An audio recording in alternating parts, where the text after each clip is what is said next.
Let's bring in Liberal Senator for Tasmania, Claire Chandler. Thanks for joining us, Claire. I'm certain you support this policy. I think it was very popular, even if it came late in the piece in the last election, and it's good news you're going to continue to push it. But I just don't understand Labor's antipathy towards it.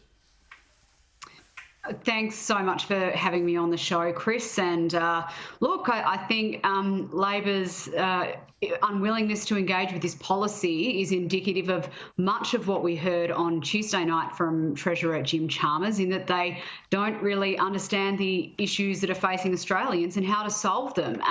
We had a budget that had no real plan to address the cost of living crisis, that had no real plan to address skyrocketing energy prices that the Treasurer now recognises are going to be a massive problem for us in the foreseeable future. So I think it was a really good budget reply from Peter Dutton last night, outlining just how frustrated Australians are that Labor has no plan on these issues. I'll tell you what, when it comes to super, I got my latest statement this year, and the fund had lost more than I'd put in it this year, and yet the government still took a stack of tax. So I'm certain a lot of people will be having those sort of statements from their super funds this year.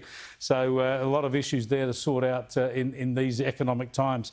But I wanted to talk to you about some of the values statements we got from Peter Dutton in last night's budget speech, and he focused a bit on values, especially through education. Here's some of the opposition leader.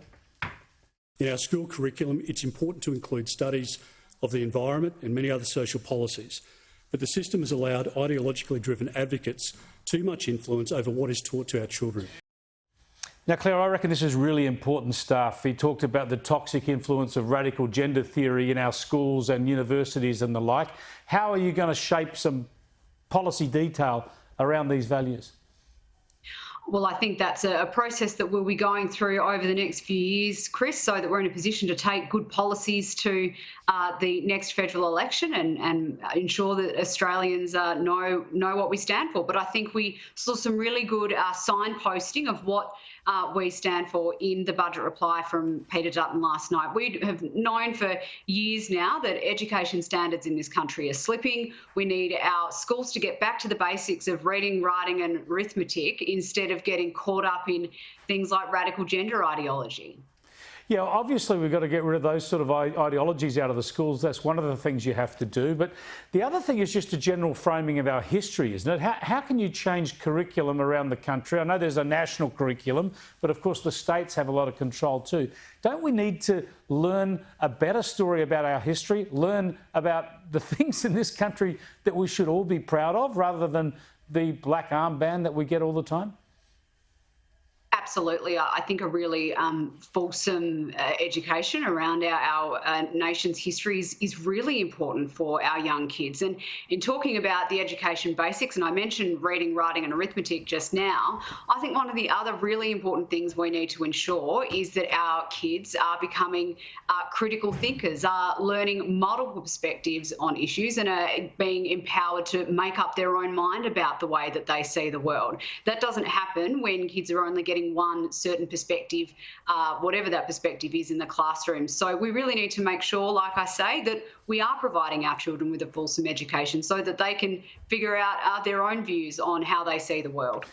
Now, talking about real gender issues, you've been very upfront about the brave women of Iran protesting about the morality police there and trying to lift the yoke of them that's exercised in many ways, especially through a compulsory headdress. Tell us what you're hoping to do through Parliament and what sort of support you're getting.